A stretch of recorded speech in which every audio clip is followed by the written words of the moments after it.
Je suis Michele Corti, je m'occupe du pastoralisme. J'enseigne aussi à l'université de Milan. Alors le problème du loup en Italie existait déjà dans le centre, mais depuis quelques années, il est aussi dans le nord de l'Italie.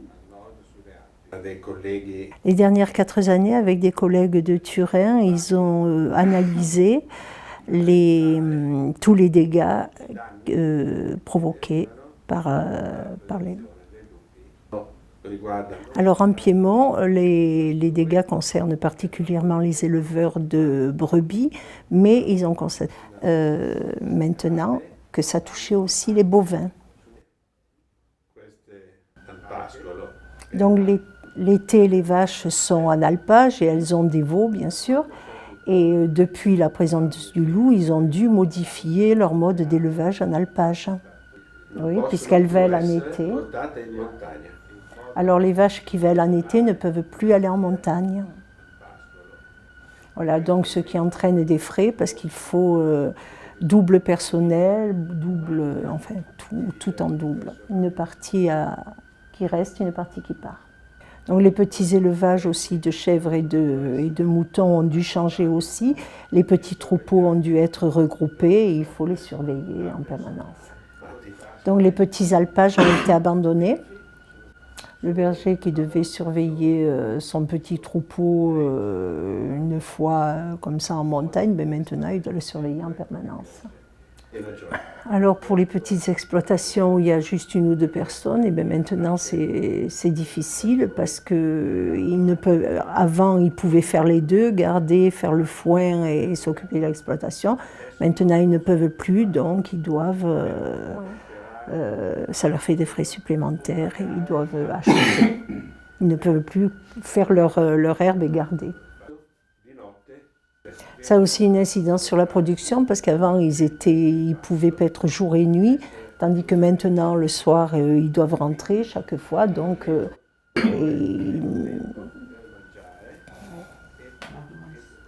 ils mangent moins et il y a moins de production. Il y a plus de stress provoqué par les déplacements et par le fait d'être concentré la nuit dans les parcs.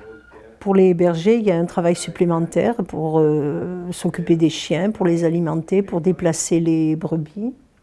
Et en plus de tout ça, il y a les problèmes pour les dégâts que font les chiens. Parce qu'il y a eu plusieurs cas d'agression de chiens envers les touristes.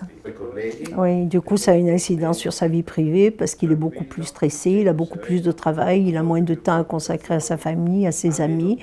Una qualità di vita che è differente. Du coup, ça change complètement sa qualité de vie. Ah oui, c'est seulement la pointe de l'iceberg, les dégâts.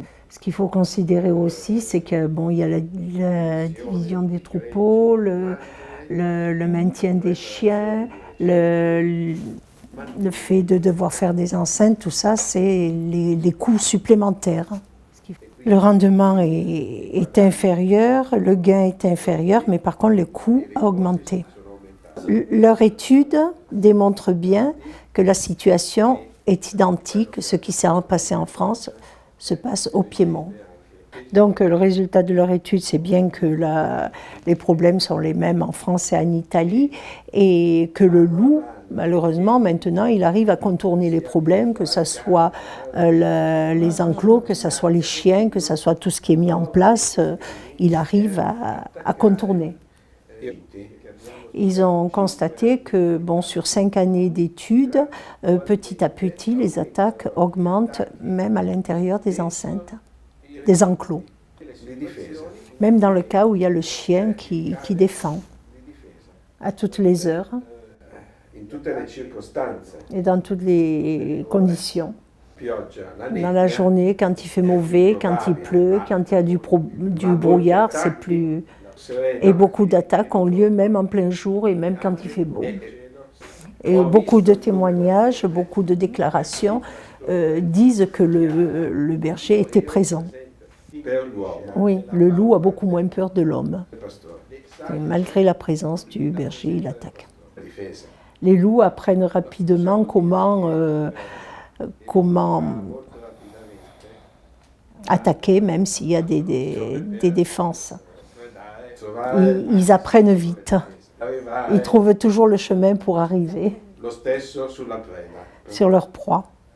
Les bergers sont convaincus que s'ils pouvaient tuer ou au moins épouvanter le loup, que son comportement changerait complètement. Leur faire peur de façon efficace. Et oui, si le loup comprend qu'il ne risque rien, eh bien, il ose de plus en plus, il est de plus en plus téméraire. Alors ils savent bien que cette technique qui a été utilisée en France de dire qu'en Italie tout va bien, c'est une façon universelle. Ils ont la preuve de cela. Parce qu'eux, ils ont eu cette même réaction quand le loup est arrivé au Piémont il y a 15-20 ans, d'entendre dire « mais vous lamentez, mais dans les Abruzzes, il n'y a pas de problème ». Quand dans le Piémont, ils ont commencé à avoir beaucoup de dégâts et que ça leur était difficile que dans le Piémont tout allait bien, de dire que dans le Piémont tout allait bien. Alors maintenant, ils vont vers les nouvelles zones, c'est-à-dire Lombardie, où le loup arrive, et là-bas ils disent « oui, mais vous devez faire comme au Piémont ». Chaque fois, en fait, ils déplacent le problème. Oui, donc dans les nouvelles zones, ils disent bon, ben maintenant, ils donnent des solutions, c'est-à-dire mettre par exemple les enclos et arriver à régler le problème comme en Piémont. Oui, mais eux, ils le savent parce qu'ils ont quand même tous les documents de déclaration de perte des brebis et qui disent que bon, elles ont été attaquées aussi à l'intérieur des enclos. Et ils savent qu'il y a aussi beaucoup d'attaques, même avec le chien. Et ceux qui ne sont pas vraiment au courant disent bon ben les chiens vous l'avez donc il n'y a pas de problème. Il y a aussi le même système avec la Suisse. En fait, voilà, la Suisse dit aussi vous ne devez pas vous plaindre, allez voir en Italie comment ils résolvent les problèmes. Voilà, c'est une stratégie générale qui va d'un pays à l'autre, qui est faite à l'intérieur d'un pays et envers les autres pays. Voilà, donc l'idée c'est de dire que la cohabitation est possible, mais que quand les éleveurs s'aperçoivent qu'elle n'est pas possible, bien souvent c'est trop tard. Oui, quand ils s'aperçoivent que c'est plus possible de cohabiter, les meutes de loups ont augmenté. Il y en a de plus en plus. Et c'est plus gérable. Il n'y a pas de statistiques nationales parce que dans certaines régions, il y a des difficultés pour indemniser et faire face à la prédation. Beaucoup de bergers en Toscane ne déclarent pas les dégâts subis. Et beaucoup de dégâts aussi dans les Abruzzes ou dans d'autres régions ne sont pas déclarés. Parce que dans certains cas, les éleveurs doivent avoir une assurance s'ils veulent être indemnisés. Donc, pas forcément, ça ne les intéresse pas forcément. Et dans d'autres cas, ils préfèrent prendre le fusil. Les parlementaires ont fait une demande en disant qu'ils voulaient connaître les chiffres des prédations. Et le nombre des loups. Vous voulez connaître le nombre de loups. Voilà, le nombre de loups en Italie, le nombre d'animaux perdus dans l'année. C'est pas possible. Voilà, le ministère de l'Agriculture à Rome n'a pas les chiffres. C'est un acte politique. Il y en a qui ont connaissance de tous ces problèmes et qui veulent les prouver, les démontrer. La politique existe. Nella precedente legislatura, l'unità commissione agricole oui, l'Italia a fait sur le problème du loup et sur l'agriculture. La conclusione della commissione è stata che il problema grave bisogna affrontarlo. La conclusione è che il problema grave il faut faire face là. Ma è poi il ministro dell'ambiente. C'est le ministre de l'Environnement qui décide. Et qui donne des autorisations pour intervenir sur le loup. Quindi le cose sono rimaste sempre uguali. Les choses sont toujours pareilles. J'aimerais bien qu'il fasse un résumé. Alors je lui dis, j'aimerais bien qu'il fasse un résumé et je vais te proposer une idée à dire. Un résumé de quoi? De tout ce qu'il vient de dire? Ah sì, se lei potrebbe fare in una frase un po' un resumo di quello che ha detto e lui se può postale et on dit avec les c'est trop long encore.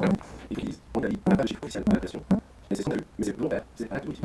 Lui vorrei sentire che perché adesso in Italia ci sono dati della pensione, questo è una volontà volontaria. Se hai una alcune regioni hanno chiesto al Ministero dell'Ambiente di poter abbattere tutte le volte sulla base della sulla base di quelli sbagli per la giustizia e parte del paese.